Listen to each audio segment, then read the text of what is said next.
Thank you for joining me. So I want to talk about the opening ceremony of the Olympics. So I want to tell you first off that I didn't watch it and I didn't even find out about it until Saturday. So this video is airing on Monday and I'm recording this on Sunday, and I didn't even find out about the opening ceremony events of Jesus and the Last Supper being replaced. I didn't even find out about that until Saturday.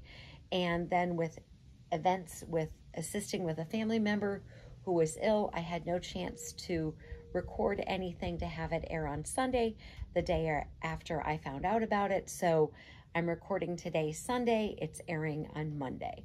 So I don't know if you had a chance to see it or not, if you watched it live. Like I mentioned, I didn't even know that this had happened because I didn't watch. I've mentioned to you often that I don't necessarily watch television, so I didn't see it.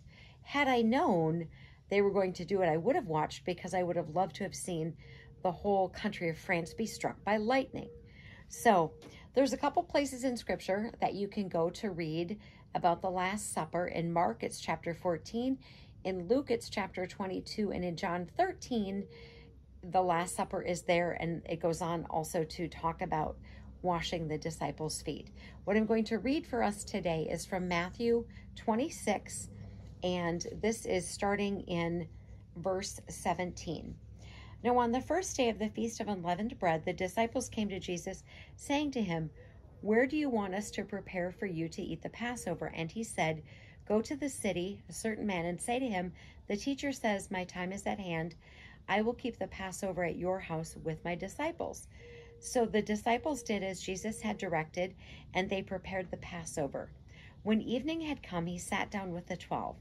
Now as they were eating, he said, "Assuredly, I say to you, one of you will betray me." And they were exceedingly sorrowful, and each of them began to say to him, "Lord, is it I?" He answered and said, "He who dipped his hand with me in the dish will betray me. The Son of Man indeed goes just as it is written of him, but woe to the man by whom the Son of Man is betrayed. It would have been good for that man if he had not been born." Then Judas, who was betraying him, answered and said, "Rabbi, is it I?" And he said to him, "You have said it." And as they were eating, Jesus took bread, blessed it, and broke, and gave it to his disciples, and said, "Take, eat, this is my body." And he took the cup and gave thanks, and gave it to them, saying, "Drink from it, all of you, for this is my blood of the new covenant, which is shed for many for the remission of sins. But I say to you, I will not drink of this fruit of the vine from now on until the day I drink of it new with you in my Father's kingdom."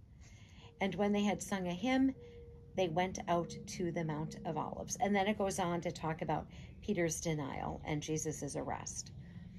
So I read most of that to you because Jesus is talking about somebody betraying him. And I feel like all of Christianity has been betrayed by what happened. And it's so disrespectful. And it's got to be blasphemous. How in the world did anybody involved with that seem to think that this was okay? Didn't anybody responsible for writing the script, choosing drag queens, putting it together, anybody filming, anybody responsible as they're going through the process of creating it, did anybody bother to think, this is not really a great idea? Did anybody bother? I mean, are there so few people that are willing to stand up for the truth, that want to take a job and work at the Olympics because it looks good on their resume, that they're not willing to say this is wrong? Jesus spoke about being betrayed by one. I feel like the Olympics has betrayed anybody who's a believer. Armor up, we ride at dawn. May God bless you as always. Have a great day.